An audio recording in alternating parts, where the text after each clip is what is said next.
첫 승이 절실한 홍명보.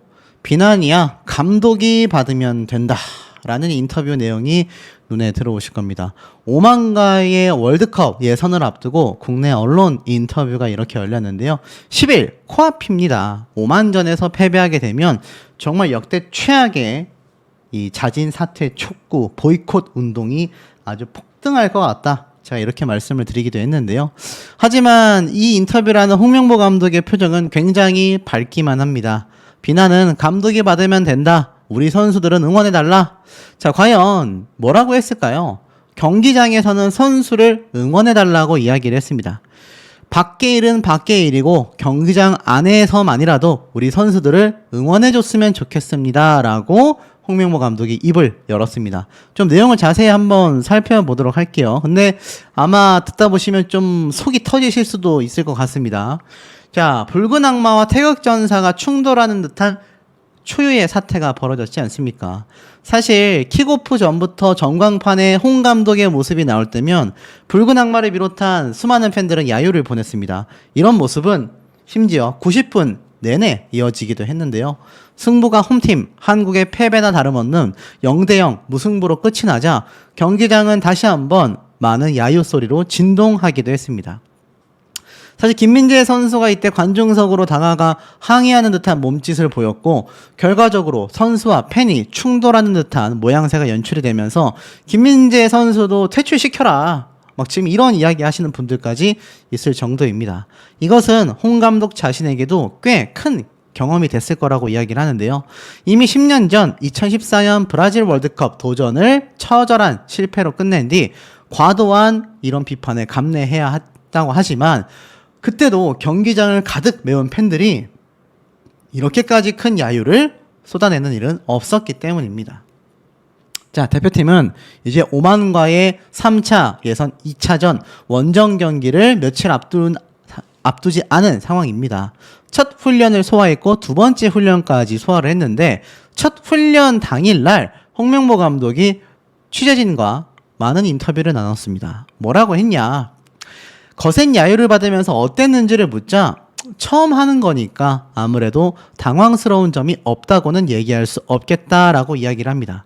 비난이야 감독이 받으면 되지만 우리 선수들에게는 응원해 주길 바란다.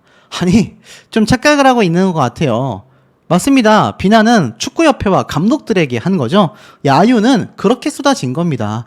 붉은 악마가 오죽했으면 김민재 선수의 행동에 대해서 오해다. 우리는 선수들에게 야유를 보낼 일이 없고 보내지도 않았다. 실제로 손흥민 선수나 다른 해외파 선수들이 전광판에 뜰 때마다 이 홈경기장에 많은 축구 팬들은 환호를 보냈습니다. 근데 김민재 선수도 홍명보 감독도 이상한 이야기를 하고 있는 거죠.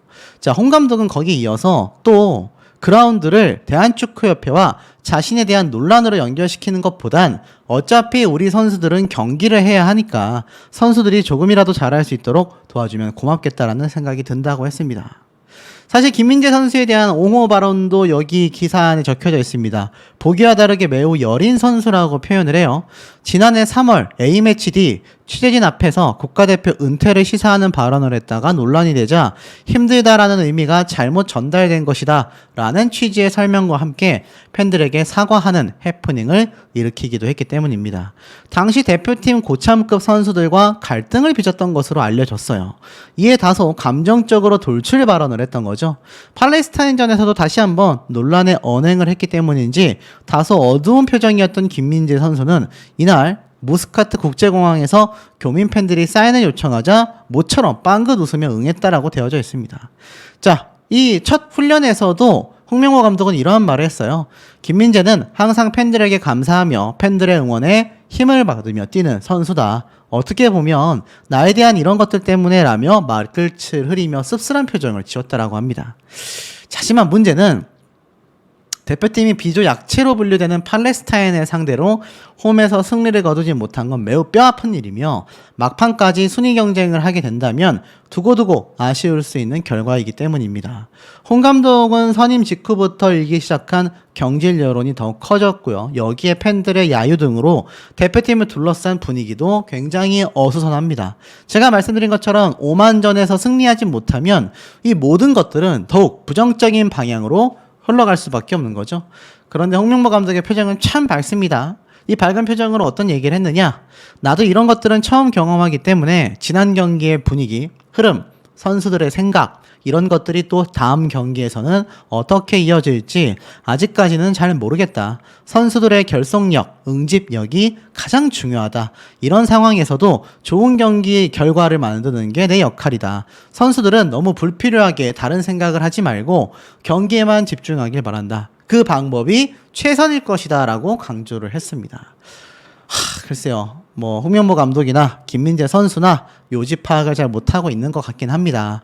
계속되는 야유와 논란, 경기는 그 자체로 경기여야 한다라는 기사들도 쏟아지고 있고요. 결국 이런 문제는 축구협회다라는 비판도 있습니다. 선수와 팬이 대립해서는 안 된다라는 거죠. 이 애당초 사실 이 사태가 지금 뒤에 숨어 있다라고 비판받는 정몽규 협회장 그리고 홍명보 감독 선임 과정에서의 축구협회의 문제점들 때문이 아닌가라는 생각이 듭니다. 자, 어찌됐건 이 오만전이 무엇보다도 중요해지고 말았습니다. 변화를 주겠다. 색깔 입히기에 돌입한 홍명보호 팔레스타인전과는 과연 다를 수 있을까? 지금 보면 홍명보 감독이 굉장히 심각한 표정으로 코치진과 이 많은 선수들에게 뭔가 브리핑을 하고 있는 모습이 눈에 보이실 겁니다. 굉장히 다들 심각한 표정이에요. 원정 경기이긴 하지만 원정 경기 사실 패배에도 큰 비판을 받는 경우가 많지 않은데 만약 이번 오만전에서 패배를 하게 된다면 얘기가 좀 달라질 것 같습니다. 아마 입국하는 국가대표 선수들에 대한 비판이 굉장히 강렬해질 수 있죠. 선수들이나 코치진들이나 더욱더 긴장할 수밖에 없습니다. 오만전에서 어떤 변화를 예고했을까요? 홍명보호는 바뀐 전술로 출범 첫 승을 노린다. 내용을 좀 보니까 오만 원정 경기에서 서륙에 나선다. 결과뿐만이 아니라 경기력까지 놓쳐 궁지에 몰린 홍명보 감독은 선수 기용과 전술에서의 변화를 예고했다라고 되어져 있습니다. 오만 같은 경우는요. 역시나 피파 랭킹이 76위로 팔레스타인의 90몇 위보다는 20계단 높지만 어찌됐건 23위인 한국보다는 53계단 아래입니다. 그런데 강팀의 덜미를 잡을 수도 있는 만만찮은 팀이라고 얘기하고 있어요. A대표팀 상대 전적은 4승 1패로 한국이 4번이나 이겼지만 단 한 번의 패배가 한국 축구 역사에 큰 오점, 일명 오만 쇼크가 있었기 때문입니다. 2004년 중국 아시안컵 최종 예선에서 오만에게 1대3으로 지는 굴욕을 당했죠. 20년이 지난 지금의 오만 어떨까요? 분위기가 더 좋습니다. 선수들 대부분이 리그에서 뛰고 있고 조직력이 좋은 데다가 지난 2월 달에 부임한 새로운 감독도 3승 1패로 상승세를 타고 있기 때문입니다. 자, 한국이 지난 경기와 같은 모습이라면 승산이 희박하다라고 평가를 받고 있어요. 이에 홍 감독은 오만전을 앞두고 변화를 강조했는데 오만이 밀집 수비로 나올 것이다. 이를 깨려면 반대 전환 패스가 중요하다. 팔레스타인전과 비교하여 변화가 있을 것이다. 팔레스타인전 후반에 조금의 변화를 줬고 그것이 잘 이어졌다. 그런 부분을 잘 수정하여 오만전 준비를 해야 할 것 같다. 쉽게 말하면 어떤 얘기입니까? 이강인 선수와 손흥민 선수를 좌우 윙으로만 역할을 하는 것이 아니라 서로 반대 전환을 하며 중앙 돌파 또는 양쪽에서 중앙으로 패스를 주고받으며 돌진하는 좀 더 돌격형 형태의 전술을 펼칠 것이다 라는 전문가들의 분석이 많은 상태되기도 하겠습니다. 선수의 기용뿐만이 아니라 경기 방식에도 변화를 주겠다고 했는데요. 공 소유의 가장 큰 목적이 무엇인지 선수들이 조금 더 인식하길 바란다. 지금처럼 너무 안정적으로만 계속 공을 돌리다 보면 밀집 수비를 깨기가 어렵다. 볼 점유율을 비효율적으로 늘리기보다 반대 전환과 중앙 하프 스페이스의 공략을 통해 좀 더 공격적으로 나서겠다. 제가 방금 말씀드린 것처럼 중앙의 수비가 밀집해 있다 하여 이 변방으로만 공을 많이 가지고 돌리는 것이 아니라 중앙으로 빠른 패스를 통해 돌격하겠다. 이런 의지를 표현하고 있는데 글쎄요. 제대로 된 전술이 있어야만 오만 쇼크를 재현하지 않는다라는 비판도 있습니다. 빠른 돌파력을 갖고 있는 황희찬, 양민혁 선수가 효과적일 수도 있겠다라는 이야기도 나오고 있습니다. 결국 손흥민, 이강인, 황희찬 등 공격진의 활용법을 빨리 찾는 것이 급선무다라고 이야기를 하고 있어요. 자, 하지만 글쎄요. 알 수가 없습니다. 선수들이 몇 년 동안 같이 했고 나는 훈련을 하루 하고 시작했다. 선수들이 그동안 해오면서 잘해왔던 것들을 조금 더 잘할 수 있게 해주는 것이 중요하다. 그렇게 이야기를 하고 있습니다. 결국 이 해외파 선수들의 파워가 이번 결과에 또 한 번 강력한 영향을 미칠 건데, 제가 방금 말씀드린 좌우 손흥민, 이강인을 고집하기보다 발 빠르고 돌파력이 좋은 황희찬, 양민혁의 활용이 더 효과적일 것이다 라는 겁니다. 하지만 오만에서는요, 한국 질걸? 오만 팬들의 이유 있는 경고, 오만 쇼크. 여기선 독일도 쩔쩔맸다. 독일도 오만에서는 쩔쩔맸다라며 예전 중국 아시안컵의 오만 쇼크 패배를 들먹이고 있습니다. 이런데 지면 정말 굴욕적이지 않겠습니까? 여기에서 홍명보 감독의 전술이 좀 빛을 봐야 할 텐데요. 꽃이 지고야 봄인 줄 알았다. 우리나라 국가대표 감독 후보였던 마치 감독은요, 미국 원정 67년 만에 승리라는 엄청난 대업을 세워내기도 했습니다. 그러니까 진작 해외파 감독을 선임했다면 이번 쉽게 넘어갈 수 있었던 팔레스타인전도 충분히 승리로 이끌 수 있었을 텐데 라는 많은 아쉬움이 지금 빗발치는 이유가 되기도 하겠습니다. 자, 하지만 이 홍명보호는요, 화기애애합니다. 컨디션 관리가 관건이라고 이야기를 하고 있어요. 특히나 그 중에서 이번 승점 6점이 달린 경기이기 때문에 부상자마저 출전이 가능하다라고 이야기를 하고 있습니다. 그렇다면 이 컨디션 관리, 특히 누구의 컨디션 관리가 중요하겠습니까? 당연히 손흥민, 이강인, 김민재와 같은 해외파, 유럽파 선수들이 홍명보 감독 역시 여러 경기를 바로 치러왔기 때문에 체력에 부담이 있다. 다음 경기 선수 선발을 결정해야 할 것 같다라며 유로파 선수들의 선발의 변화를 이야기하고 있습니다. 여기에는 손흥민 선수를 선발 출전하지 않겠다라는 의지도 보인다라는 이야기도 있고요. 이강인 선수를 선발 출전하지 않겠다라는 이야기도 나오고 있는 상황입니다. 그런데 여기서 좀 이상한 이야기가 나오고 있어요. 손흥민이 왜 이런 곳에 있었나? 요번 오만을 도착하는 항공편에 일본 선수들 같은 경우는 전세기를 타고 왔거든요. 그런데 전세기를 타고 온 일본 선수들과 취재진들에게 손흥민 선수를 비롯한 한국 선수들이 이 일반 항공을 타고 환승을 하는 그 여정을 목격한 겁니다. 그래서 손흥민 선수가 왜 여기에 있지라고 생각했는데, 야, 저렇게 일반 항공편을 저 월클, 아시아 최고의 월클인 손흥민 선수를 태워서 보냈어? 굉장히 의아하다라는 이야기도 나오고 있습니다. 참 가슴이 쓰라린 부분 아니겠습니까? 사실 홍명보 감독은 모든 비난은 내가 받겠다라고 했는데 아마 오만전에서 대승을 거둘지언정 끝나지 않을 비난 비판이 만약 또 패배를 하게 되어 연패가 된다면, 와, 정말 본인이 말한 대로 수많은 비난, 비판, 사태에 대한 책임까지도 스스로 져야 하는 상황이 오지 않을까라는 생각이 드는 대목입니다.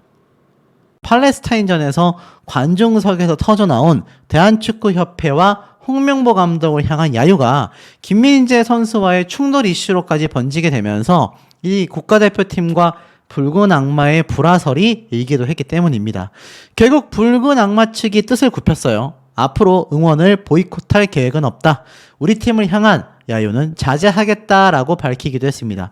쉽게 말해서 홍명보 감독과 정몽규 협회장이 화면에 잡힐 때마다 쏟아냈었던 이런 야유, 이런 모습들 더 이상 보이지 않겠다라고 선포한 것과 다를 바가 없기도 한 상태이기도 한데요. 사실 이건 사실상 김민재 선수가 굉장히 오해를 했던 부분이기도 하겠습니다만, 그럼에도 불구하고 이 붉은 악마팀은 이제 보이콧하지 않겠다라고 했습니다. 자, 오만전 어떻게 흘러갈까요? 홍명보 감독이 결국 오만에 도착한 모습입니다. 꽃다발을 들고 환한 모습으로 결국 오만 무스카트 공항에 도착을 했습니다. 이 국가대표팀은 10일 오후 11시 저녁에 오만과의 북중미 월드컵 아시아 지역 3차 예선 2차전을 갖게 되죠. 자, 홍명보 감독 굉장히 좀 초조한 모습을 보였었던 팔레스타인전의 부담감을 모두 떨쳐내기라도 했을까요? 꽃다발을 받으며 교민들의 환영을 받으며 입국하는 모습이 사뭇 밝아 보입니다. 하지만 손흥민 선수는 입장이 전혀 달랐습니다. 어두운 표정으로 오만에 도착했다라고 되어져 있는 모습이 눈에 보이실 겁니다. 실제로 제가 영상을 보니까 손흥민 선수는 현지에 있는 교민들에게 허리를 꾸박꾸박 숙이면서 인사를 했고 애써 웃음을 지었지만 확실히 좀 어두워 보이는 모습도 살짝은 보이기도 했습니다. 손흥민 선수가 이 김민재 선수의 관중과의 충돌에 대해서 적을 만들어서는 안 된다. 절대로 그런 행동을 해서는 안 된다. 라고 따끔하게 꼬집기도 했었는데 손흥민 선수 주장으로서 캡틴으로서 아니죠. 과거 브라질 월드컵 때도 막내임에도 불구하고 오히려 자신이 주장처럼 열심히 뛰었던 손흥민 선수의 이 국가대표를 향한 국민분들의 기대를 저버리지 않기 위한 이 몸부림은요. 계속 변함없이 이어져 왔던 것 같습니다. 무전술이다. 아무런 계획이 없었다라고 했었던 홍명보 감독과 정작 최선을 다해 풀타임으로 경기를 뛰면서 노력했던 손흥민 선수의 표정 굉장히 대비되고 있다라는 이야기가 축구 팬들 사이에서 나오고 있을 정도이기도 합니다. 사실 고개를 숙여 입국해야 됐을 입장은 감독인 홍명보 감독이 아니냐 이러한 말까지 있었는데요. 현지에서 홍명보 감독은 이번 오만전에 대한 어떤 전략을 구사할지에 대해 인터뷰를 하기도 했습니다. 그런데 이 인터뷰하는 홍명보 감독의 표정이 그렇게 어둡지만은 않아요. 상당히 밝은 표정으로 이번 전술에 대해 자신감 있게 이야기를 하기도 했는데 만약 이번 오만전에서조차 손흥민, 이강인, 김민재 그 외의 해외 스타들만 6, 7명을 보유한 역대 최강 전력을 자랑한다라는 이번 국가대표팀을 데리고서 2연속 패배를 한다. 와, 제가 사실 팔레스타인전에서만 패배도 정말 최악일 거라고 말씀드렸는데 만약에 오만전까지 내리 패배를 한다라고 하면요. 사실상 월드컵 탈락의 위기까지도 충분할 지경이라고 말씀드릴 수 있을 정도이기도 합니다. 자, 근데 사실 굉장히 아쉬운 악재가 또 하나 있습니다. 이럴 수가 태극전사와 악연이 깊었던 중국 심판 이번 오만전에서 휘스를 잡는다라고 되어져 있습니다. 손흥민, 김민재에게 거침없이 옐로우 카드를 보냈던 이 마닝 주심이 확정이 됐다라는 건데요. 지난 1월 카타르 아시안컵에서 태극전사들에게 그야말로 이 노란 옐로우 카드를 남발했었던 중국 심판이 이번 10일 한국과 오만 맞대결까지 맞게 됐습니다. 안 그래도 지금 전략적으로 굉장히 취약한 국가대표팀이라고 할 수 있는데 사실 심판의 이 악재도 참 좋지 않다라고 말씀드릴 수 있을 것 같습니다. 결국에는 이번 중국 심판들에 대해서 굉장히 많은 분들이 불안해하고 있고요. 선수들의 좋은 컨디션으로 제 기량을 펼치는 것도 가장 중요하지만 심판도 변수가 될 수 있다는 점에 이 마닝이 오만전 심판을 맡는 게 당연히 달가운 소식은 아니라고 합니다. 이미 올 초 아시안컵에서 좋지 않은 기억이 있었기 때문이다라고 말하고 있죠. 실제로 그 당시 경기에서 국가대표는 무려 5장의 경고를 받으면서 토너먼트 첫 경기부터 옐로우 카드 트러블에 빠지기도 했습니다. 몇 개의 경고는 석연치 않았다라는 평가마저 있었는데요. 한국이 바레인전에서 전반 9분 만에 수비형 미드필더 박영우가 경고를 처음 받기도 합니다. 그리고 나서 김민재 선수가 옐로우 카드를 받았는데 이 카드는 결정적인 반칙도 거칠지도 않았음에도 받았다라는 점에서 국내 팬들 사이에서는 논란이 불거지기도 했기 때문입니다. 전반 28분에는 이기재 선수가 바레인 측 선수를 손으로 살짝 밀었는데도 옐로우 카드를 받기도 했습니다. 전반 30분도 되지 않아 또 옐로우 카드를 받고 당시 경기 원톱이었던 조규성과 손흥민 선수도 다 옐로우 카드를 받게 됩니다. 이 이강인 선수의 원맨쇼라고 할 수 있는 이 엄청난 경기력에 3대1로 이겼기에 망정이지 비기거나 졌다라고 하면은 이 마닝이라고 하는 심판 굉장히 우리나라에서 큰 논란이 됐을 수 있겠다라고 이야기를 하고 이 마닝의 판정에 이의를 제기하며 이게 바로 중국 축구다라고 허정무 전 대표팀 감독도 비판을 하기도 했습니다. 그러니 이번 마닝 심판이죠. 이번 오만전을 맡게 된 건 사실 홍명보 감독에게도 굉장한 악재일 수밖에 없는데요. 그 와중에 괜찮았던 건 손흥민 선수 원정이라 다행이다. 최악의 잔디와 야유 세례를 홈 경기에서 2점조차 누리지 못했기 때문이다라고 설명합니다. 사실상 대한축구협회의 무능함을 보여줬던 상암 월드컵 경기장이죠. 아무리 행사가 있었다 하더라도 국가대표 경기가 있기 전까지는 어떻게든 잔디를 복구해놨어야 한다라는 겁니다. 그리고 야유 세례가 이 국가대표가 아닌 축구협회 정몽규 회장과 홍명보 감독에게 쏟아졌지만 이것이 국가대표 선수들에게 큰 힘을 줬다라고 절대 볼 수가 없죠. 그러니 손흥민 선수 입장에서는 오히려 원정 경기가 더 다행이다라는 겁니다. 최악의 잔디와 야유 세례를 받을 일이 없기 때문이죠. 자, 홍명보 감독 이번 오만전에서 뭐라고 이야기를 했을까요? 굉장히 어처구니 없는 소리를 쏟아냈을까요? 오만전 반드시 잡아내겠다라는 의지를 불태우기도 했습니다. 그러면서 전략적인 이야기를 쏟아내고 있는데 실제로 선수들의 훈련을 지켜보고 있는 홍명보 감독의 모습이 보입니다. 자, 이 표정을 보면 골키퍼인 선수도 표정이 밝아 보이지만 홍명보 감독도 어딘가 모르게 한결 마음이 편안해진 모습을 보여주고 있는데요. 아마 이것은 제가 볼 땐 국내 팬들이 적은 원정 경기 때문에 부담감이 더 적어서가 아닌가라는 생각마저 듭니다. 지금 홈 경기에서의 이점이 아니라 오히려 홈 경기에서 많은 비판적인 분위기가 있다 보니 원정 경기를 간 선수들이나 홍명보 감독도 마음을 상당히 놓고 있는 것 같은데요. 실제로 다른 이 선수들의 몸푸는 모습을 홍명보 감독은 굉장히 여유 있는 표정으로 이 국내에서 팔레스타인전을 준비하고 있던 홍명보 감독의 표정과는 전혀 다른 모습을 보여주고 있었습니다. 손흥민 선수 역시 부담 대신 웃음으로 오만 첫 훈련을 마쳤다. 15시간 피로에도 웃음꽃을 피웠다라고 되어져 있습니다. 손흥민 선수도 굉장히 표정이 좀 밝은 모습을 보여주고 있죠. 사실 홍명보 감독도 그렇고 이 손흥민 선수나 국가대표 선수들도 사실상 이 부담감을 느끼게 된 결정적인 이유는요. 홍명보 감독은 어느 정도 책임이 있다곤 하지만 선수들에게 무슨 잘못이 있겠습니까? 이것이 다 홍명보 감독을 선임한 축구협회의 공정성에 어긋난 문제점들의 결과 아니겠습니까? 오죽했으면 원정 경기를 간 선수들의 표정이 긴장감 없이 더 밝은 모습을 보여주고 있을까요? 그래서인지 홍명보 감독 오만전을 앞두고 자신감 있는 미소, 환하게 웃고 있는 모습을 보여주고 있는데 이게 문제가 뭐냐면 사실 많은 축구 팬들은 이 홍명보 감독의 환한 웃는 모습을 보고 아직도 정신을 못 차렸다. 아직도 긴장 안 하고 있네. 이번 오만전마저 패배하면 어떻게 책임을 지려고 저러느냐.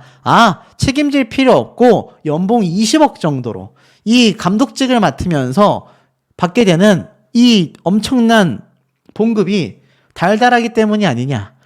이런 날선 비판들이 쏟아지고 있는데 실제로 홍명보 감독이 어떻게 이 오만전에 대해서 인터뷰를 했는지 제가 조금 들려드리도록 하겠습니다. 우선 이 홍명보 감독이 이번 팔레스타인전에서 경기 이후의 소감에 대해서 이렇게 말을 당시에 쏟아내기도 했었죠.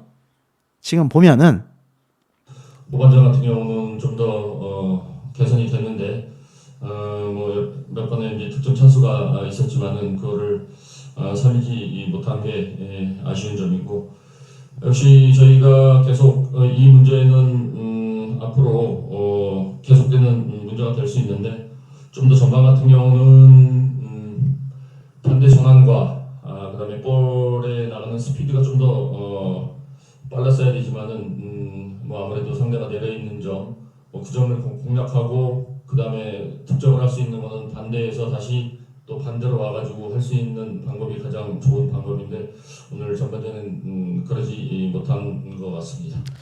이 부분은 뭐냐? 바로 홍명보 감독이 이번 팔레스타인전에서 좌우의 전환이 매끄럽지 못했다. 근데 감독으로서의 설명이 뭔가 좀 부족하다라는 생각이 드는 건 어쩔 수 없습니다. 오만전에 대해서는 어떤 전략을 들고 나왔을까요? 저희가 계획하는 선수들의 어떤 전체적인 그 피지컬 파트에서 조금 계획이 있었지만은 뭐 아무래도 득점이 되지 않다 보니까 그런 부분에 계속 활용을 할 수밖에 없었는데 이제 그 부분을 일단은 제일 중요하게 생각을 해서 지금 남은 4일 동안 준비를 좀 해야 될 것 같고요. 또 전술적으로도 또 어휘 경기고 어떤 식으로 이제 우리가 준비를 할 건지에 대해서는 이제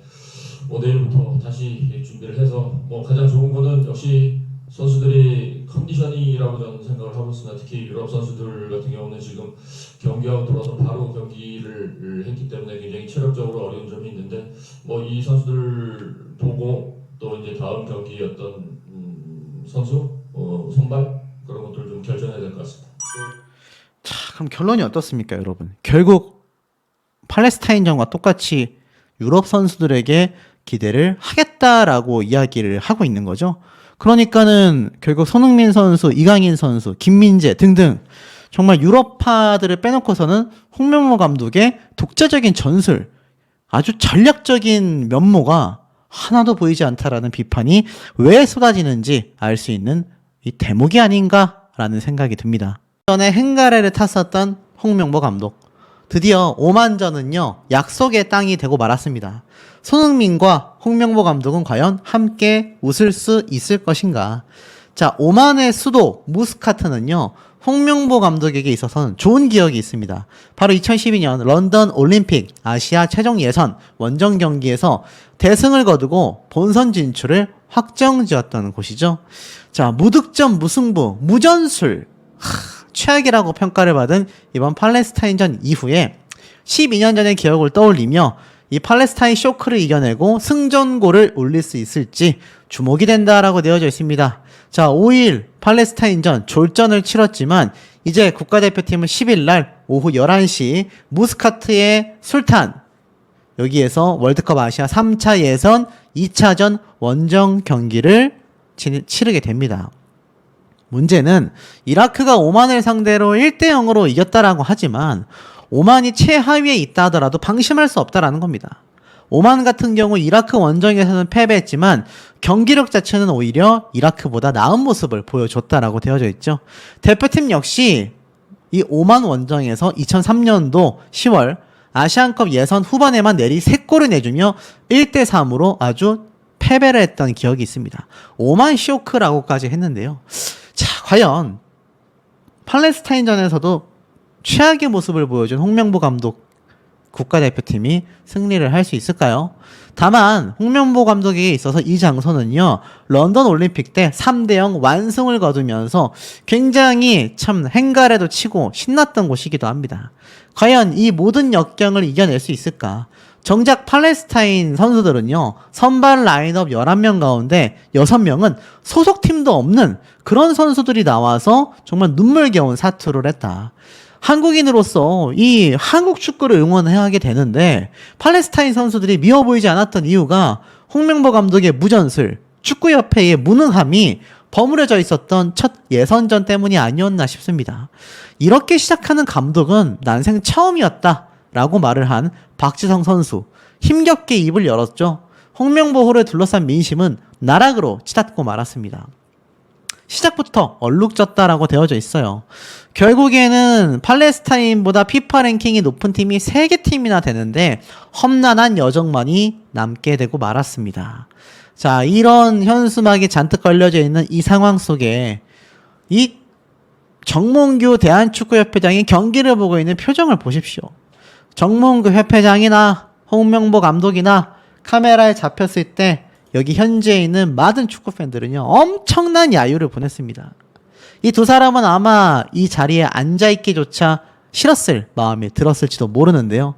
자, 결국에는 어떻습니까? 이번 사태에 대하여 박지성 선수는 굉장한 우려를 표했어요.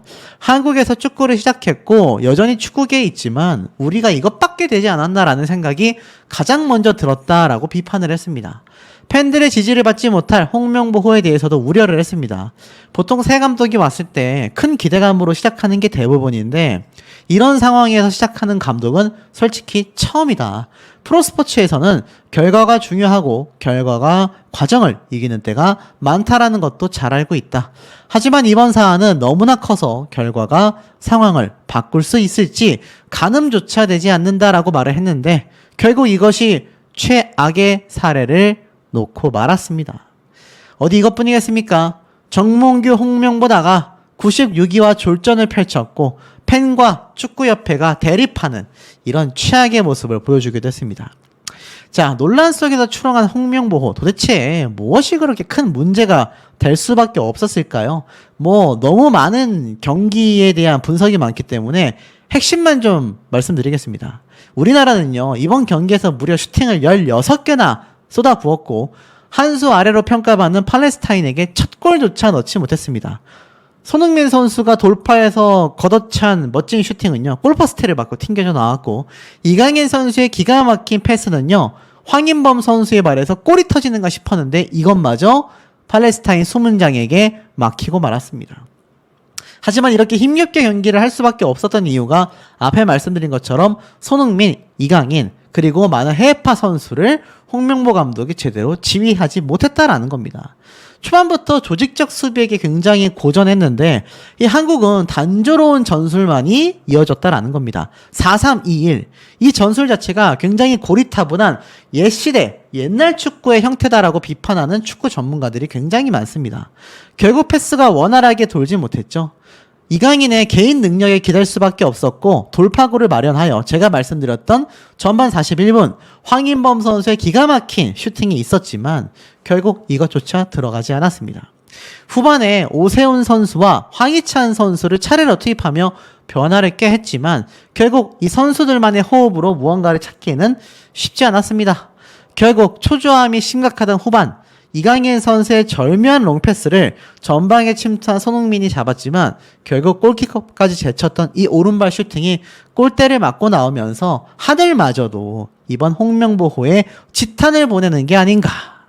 솔직히 골키퍼 조현우 선수가 슈팅을 막아내지 않았다면요, 오히려 역습을 허용하면서 제가 볼 땐 실점까지 있었을지도 몰랐을 거다, 뭐 이런 생각마저 들 정도이기도 합니다. 결국에는 홍명보 나가가 역시 종료 순간 메아리 쳐질 수밖에 없었습니다. 자, 이 홍명보호 첫 경기는 정말 이 고구마 좌우 전술, 좌우 전환, 전술의 부재가 있었다. 많은 축구 전문가들이 제가 말씀드렸던 것처럼 양쪽 이강인 선수와 손흥민 선수가 위치했던 좌우에 이 전환이 되지 않은 건 코칭 스텝의 전술적 문제라고 입을 모았기 때문입니다. 사실상 참패 수준이라고까지 표현이 되기도 했습니다. 사실 팔레스타인은 충분히 예상 가능한 4-4-2 포메이션 전술, 예전과 똑같은 경기 전술을 들고 나왔어요. 이런 수비적인 형태, 4명과 4명이 수비와 미드필더 라인에 걸쳐져 있고 2명밖에 공격이 없으면 이거 완전 수비 형태 아니겠습니까? 그렇다면 적어도 전반전에 2골은 넣었어야 하는데 유효 슈팅이 1개밖에 되지 않았다라는 겁니다. 해설위원은요, 실망감을 뛰어넘어 당황스러웠다라고까지 이를 표현하기도 했습니다. 대표팀의 사령탑이 됐지만 자원을 최대한 활용해 결과는 가져오지 않을까 했는데 이마저도 최악이었다라는 거죠. 특히 경기력 자체도 유럽파를 모두 불러들여서 팔레스타인을 상대로 홈 경기에서 그것도 이런 모습을 보였다라는 거. 좌우 전환의 속도가 현저히 느린 것이 저조한 공격력의 원인이라고 파악했습니다. 빌드업의 템포, 좌우 전환의 속도는 무조건으로 더 높여야 한다. 특히 왼쪽에 있는 손흥민은 터치라인 부근에 붙어 있었고 이강인 선수는 오른쪽 측면과 중앙을 자유롭게 누비는 역할을 부여받았다. 아시아 국가들이 손흥민에게 2명 이상의 지금 수비를 붙이고 있는 만큼 손흥민을 미끼로 반대쪽에서 오히려 찬스를 만들어내는 패턴, 1차 빌드업에서 좀 더 빠르고 직선적인 공격으로 바로 뒷공간을 파고드는 공격 루트, 이런 것들을 준비했어야 했다라는 겁니다. 너무 선수들에게만 의지했었던 무능한 전술이었다라는 거죠. 중앙을 통한 공격 전개에도 실패했고 경기장을 효과적으로 사용하지도 못했다라고 지적을 했습니다. 특히 전반전 공격이 너무 좌우 양측 측면으로만 치우쳤다라는 거죠. 이 중앙과 하프페이스 활용이 심각하게 부족했다. 쉽게 말해서 선수들이 경기장 전역에 퍼져 있다 보니 패스의 거리가 길어지고 순간적으로 빠른 판단을 못하게 되면서 측면에서 고립되는 장면이 자주 나오게 될 수밖에 없었다라는 겁니다. 그러다 보면 공이 결국 뒤로 갈 수밖에 없게 되는 것이고 또 공수의 간격이 벌어지게 됐다라는 거죠. 이 모든 것이 결국 감독의 능력이었고 전술적 문제가 심각했다라는 겁니다. 선수를 어디에 배치해서 중앙 부분을 잘 활용할지에 대한 해법이 없었기 때문에 좌우로 겉만 도는 형태가 반복된 겁니다. 세트 플레이라고 하죠. 선수들끼리 스루 패스와 과감하게 터치를 주면서 중앙을 먹어가며 들어가는 그런 형태의 플레이가 이 강력한 유럽파 선수들을 다 모아두고도 하지 못했다라는 겁니다.